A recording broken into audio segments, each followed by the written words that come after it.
Ouais, salut à tous les amis, c'est Cyberlink, j'espère que vous allez bien.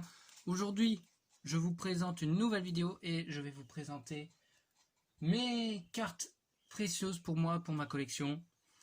Donc, il y en a un sacré paquet, on va dire. Il y a tout ça que je vais vous présenter.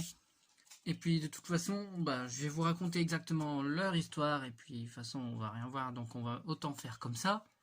Donc, on commence tout de suite avec le dragon blanc aux yeux bleus. Celui-là, c'est le tout premier que j'ai eu. Je vais plutôt désactiver le flash, on ne sait jamais. Non, c'est pas mieux, donc mieux vaut le laisser. Bref, le dragon blanc aux yeux bleus, c'est une grande histoire d'amour. Déjà, fan de Blue Eyes étant tout petit, c'est logique. Et puis, de toute façon, c'est sur le tout premier Blue Eyes que j'ai pu obtenir quand j'ai commencé Yu-Gi-Oh! Enfin, depuis que j'ai commencé Yu-Gi-Oh! J'avais trouvé en brocante et coté à 5, enfin, le mec le vendait à 10 centimes, donc j'ai pas craché dessus, je l'ai pris. Et puis quand j'ai commencé à jouer compétitif et que j'ai appris l'existence de Card Market, j'ai regardé sa cote et elle est juste à côté de cette carte, la cote au cas où, si vous voulez voir. En française, dans l'état que j'ai actuel, bien évidemment. Et puis voilà, du coup depuis ce fait là, je joue toujours Blue Eyes. Bon, c'est peut-être pas mon deck compétitif majeur. C'est la version que j'ai est compétitif, mais ce n'est pas le deck que je jouerai principalement pour l'instant, vu que j'ai un autre deck que je joue actuellement. Ensuite, argent aux yeux azur. US, bien évidemment. Donc, on m'avait certifié que c'était une US, donc voilà, c'est la seule que je joue dans mon Blue Eyes, donc c'est une très belle pièce de collection, même si c'est en... c'est la première édition en ultra rare. Enfin, c'est la première carte qui est la première édition qu'elle est sortie, bien évidemment. Après, elle a une réédition, je crois qu'elle est en commune, mais j'en suis pas sûr. L'ultime dragon blanc aux yeux bleus LDK2. Alors, cette édition-là, exactement, je l'avais quand je jouais rétro. J'avais lâché, il fut un temps, et puis j'ai récupéré à nouveau en LDK2 il y a très peu de temps, donc ça fait toujours plaisir de la retrouver. Le Neo Blue Eyes Ultimate Dragon. Donc celui-là, depuis que j'ai vu le film Dark Side of Dimension, j'ai vu il était trop stylé, il est trop fort, puis c'est un moteur d'OTK, donc c'est pour ça que je kiffe. Et puis déjà dans l'animé, les effets qui sont reliés avec, c'est trop stylé. On va pas se mentir. Le chaos aux yeux bleus. Pour moi, c'est une très belle pièce et je vais vous montrer tout de suite pourquoi. C'est nickel. Oh, quelque chose, arbalète rayonnante et... Ah, oui mon gars, oui mon gars, oui mon gars, oui, oui, oui, oui, oui mon gars, la chaos aux yeux bleus, oui. Bon, maintenant vous savez pourquoi c'est une très bonne pièce de collection, hein. On va pas se mentir. Disons que ce jour-là, comme l'extrait vous l'a montré, disons simplement que je l'ai ouvert pour les boosters qu'on m'a offert à mon anniversaire et c'était hallucinant, j'y croyais pas. Et comme par hasard, quand je veux faire une ouverture, je drop alors que je voulais. C'est génial. Ensuite, nous avons le Trisbaina topologique. Pourquoi pour moi c'est une très bonne pièce de collection? Disons simplement que le Trisbaina, je l'avais chopé dans une ouverture de booster FLOD. 2 seuls boosters. Je le drop au bout du deuxième. Bon, c'est vrai, c'est la MP19, mais la secrète à ce moment-là, je l'ai lâché contre des Sunlight Wolf parce qu'à ce moment-là, je jouais ça là. Enfin, j'étais en train de monter ça là. Et du coup, voilà, je rechoppe dans MP19. Mais malheureusement, la vidéo où j'ai ouvert ces boosters ne sont pas sortis sur ma chaîne. Pour la seule et unique raison que j'avais fait la vidéo. Et au moment où je voulais la lire et que je voulais commencer le montage, j'ai marqué vidéo pas prise en compte. Donc du coup, même en faisant le convertir, c'était refusé et puis j'avais le seum, donc du coup j'ai dû supprimer la vidéo. Ça m'a fait chier, mais bon, ça fout le seum. Dragon, enfin épée du dragon noir aux yeux rouges, ça c'est pour moi une très bonne pièce, même si c'est une commune, juste parce que son effet est trop fort en fait. Parce que le monstre équipé va gagner 1000 d'attaque, plus 500 d'attaque et de défense pour chaque monstre dragon dans les cimetières et dans les terrains. Ça, c'est trop abusé, c'est trop fort. Le dragon tachyon aux yeux galactiques. Hashtag Arc5. N'importe quoi. Hashtag Zexal. Depuis l'apparition du tachyon, j'ai toujours voulu l'avoir. Je l'ai eu en commune quand il était sorti dans les OTS. Et j'ai réussi à l'avoir en ultra rare, donc c'est génial. Et puis le Néo-Tachyon, bah pareil, quand on l'a vu, hyper stylé, hyper fort, hyper pété à ce moment-là, à cette époque. Et puis, même si elle est en anglaise, je m'en fous quoi, parce que c'est une très bonne carte, on va pas se mentir. Le dragon photon primordial aux yeux galactiques, pareil, quand il y a eu l'affrontement avec le Néo-Tachyon, toujours pareil, puis ça marque la mort de Kite. Osez me dire que c'est la mort de Ai, la mort la plus tragique de toutes les séries Yu-Gi-Oh! Et croyez-moi, je vais vous lyncher dans les commentaires. Non, je déconne. Bien évidemment. C'est juste pour vous dire que pour moi, la mort la plus tragique, ce sera Kite. Vous pourrez pas me faire nier tout ça. Et je le dirai aussi longtemps qu'il le faut pour cela. Le Cypher aux yeux galactiques, toujours par rapport à Kite, mais cette fois dans Arc 5. Dans Arc 5, il y avait le Cypher aux yeux galactiques depuis la première fois qu'il est apparu.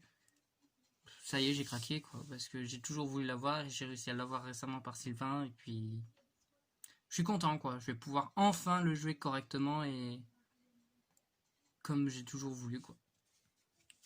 Trishula, dragon de la barrière de glace. Lui, c'est une histoire. Parce que quand j'ai joué à Yu-Gi-Oh! Dual Génération, je l'avais droppé dans les boosters, je le jouais tout le temps. J'arrivais à le sortir très facilement. Et disons que c'est un peu lui qui me faisait gagner la game. Donc pour moi, très bonne pièce de collection. Après, tranchant héros élémentaire. Bon, c'est pas l'édition que j'avais. L'édition que j'avais, c'était en ultra rare, mais maintenant elle est morte. Et je vais vous dire pourquoi, parce que quand j'ai commencé Yu-Gi-Oh! C'était avec le deck de structure Yu-Gi-Oh! GX, le tout premier deck de structure. Et j'aimais bien jouer tout le temps tranchant héros élémentaire. Et franchement, c'était un kiff de le jouer à ce moment-là. Et puis en ultra rare, elle était tellement stylée et tout. On a traversé des chemins ensemble et puis je vais pas vous montrer l'état dans lequel est tranchant en ultra rare parce que ça va faire pleurer pas mal de gens. Donc c'est pour ça, en attendant, je joue la version commune. Et c'est toujours un kiff. Le futur utopique, hashtag Yuma contre Astral. Hein. Voilà, et puis de toute façon, dans les decks Xyz, quand on a deux monstres Xyz de même rang, sauf quand c'est des numéros, bien évidemment, et ben voilà. Il était là. Bon, on peut dire que c'est une prismatique vu la brillance, mais non, c'est pas une prismatique, elle n'existait pas à ce moment-là. Je sais plus comment on l'appelait cette rareté-là, mais ça avait un nom particulier. Marquez-le en commentaire pour savoir ce que vous savez. Ensuite, le pendule aux yeux impairs promotionnel de la Mega Team Box. Bon, lui, c'est uniquement parce que il représente les dragons dimensionnels et ils vont arriver petit à petit, vous inquiétez pas, c'est fait exprès, c'est dans l'ordre. Par contre, ce Dark Rebellion là, je l'ai pris dans la Mega Team Box Dark Rebellion. Je n'ai pas pris la Dark pour le Odize parce que à ce moment-là, je revenais à peine de commencer à regarder Arc-5 parce que j'avais vu Dark Rebellion et j'ai tout de suite flashé sur lui parce que je jouais rétro et je jouais un deck type dragon et c'était trop pété. Le Dark Requiem qui va avec, bon pareil, contre Aster Phoenix quand il était masqué. Mais c'est pareil, beaucoup trop fort.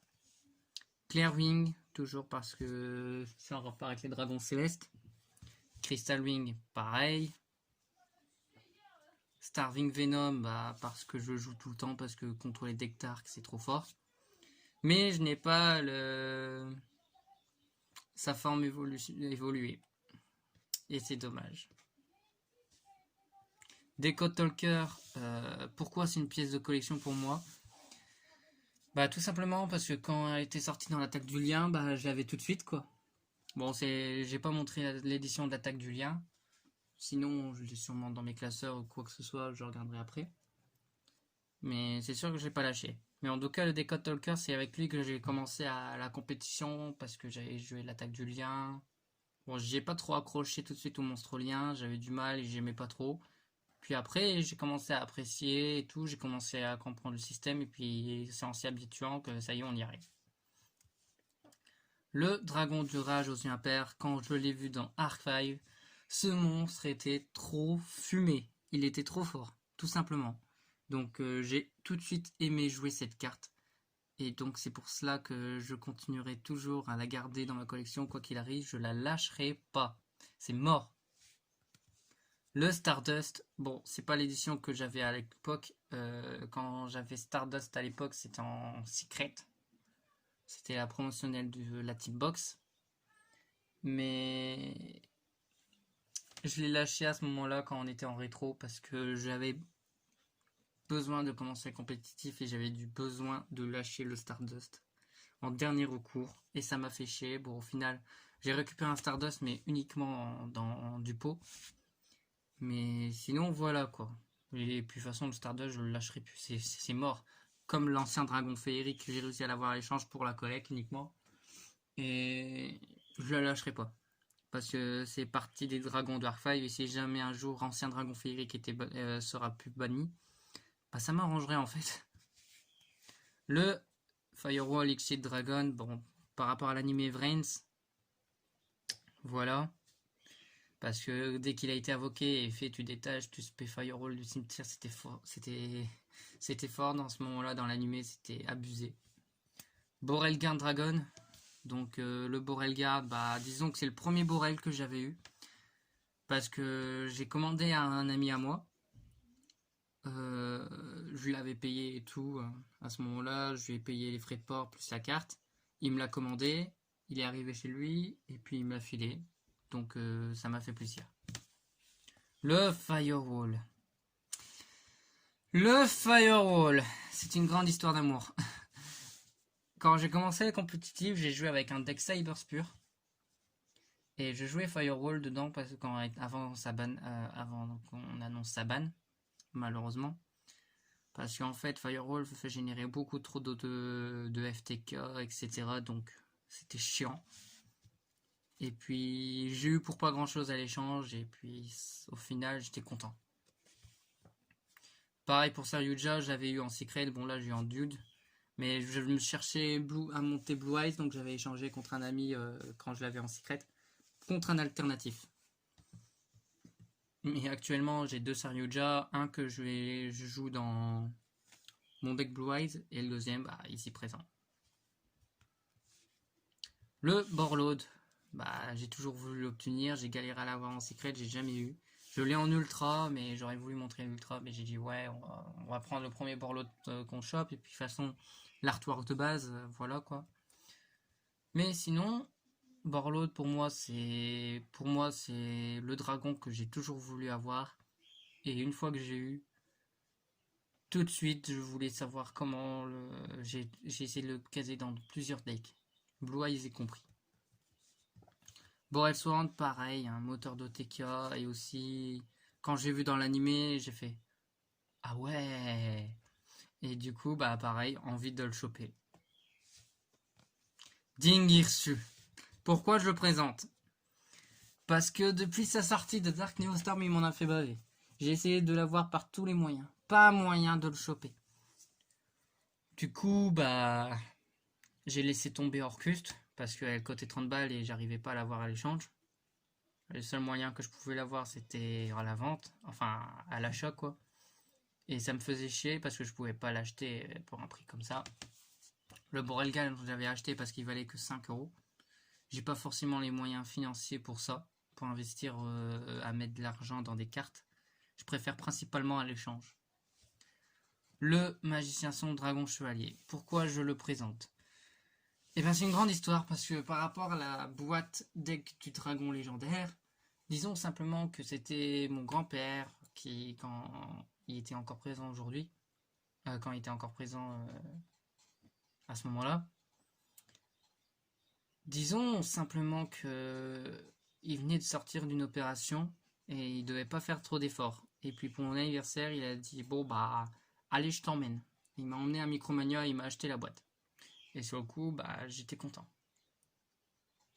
Mais franchement j'ai vu que voilà, il s'est donné à fond pour moi pour que je l'ai et tout cette boîte. Donc c'est pour ça que j'ai aussi les 4 dragons légendaires alors que je galérais à les avoir. Et puis je lui avais fait la promesse de monter le magicien sombre et que j'irai un jour en tournoi avec dès qu'il sera complet. Et après qu'il est décédé, le tournoi qui suivait après, bah, j'y suis allé, j'ai fini 10e sur 15, 3 victoires et 2 défaites. Mais au moins je regrette pas parce qu'au moins j'ai tenu ma promesse et le deck était fort à ce moment-là. On me disait même à ce moment-là que la version que j'avais montée était plutôt pas mal, qu'elle était bonne et tout, donc j'étais assez content de moi. Le dragon Numéron, sorti dans Sexal, et puis j'ai eu à l'échange quand elle cotait pas grand chose il y a X années. Je crois que ça remonte il y a 3-4 ans à peu près quand elle est sortie dans DRL 3. Et puis maintenant je vois la cote qu'il a aujourd'hui, bah je fais ah ouais quand même. Et merci à Draglebion de me permettre de sortir plus facilement Dragon Numéron. Mais en rétro je jouais beaucoup. Je jouais souvent. Même si c'était situationnel, je jouais. Et puis la dernière carte pour la collection, Dragon des étoiles majestueux, obtenu récemment grâce à Sylvain. Je te remercie encore pour ce petit cadeau. Alors. Oh my god! Donc voilà, vous avez vu l'extrait 1. On rappelle le moment où je l'ouvre et que c'est la première carte que je vois. Bah, tout simplement magnifique. Elle est en très très bon état. Elle est superbe. Elle cote un 15 €. Donc franchement, c'est nickel quoi. J'adore. Donc encore merci à Sylvain. Et puis de toute façon, c'est une carte de collection quoi. Je l'avais en rare. Et puis elle était flinguée. J'avais échangé à ce moment-là contre des potes quand on jouait rétro. Et maintenant que je revois en Ultimate, bah, ça fait plaisir quoi. Mais pour moi, de toute façon, même si, je vais pas dire que c'est ma meilleure pièce de collection, mais ma meilleure pièce de collection, ce sera toujours le magicien sombre dragon chevalier bah, par rapport à l'hommage à mon grand-père. C'est pour ça qu'aujourd'hui, je me démène et que je me défonce pour essayer de devenir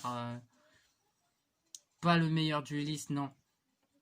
Bah, pour devenir, d'avoir la personnalité que j'ai actuellement.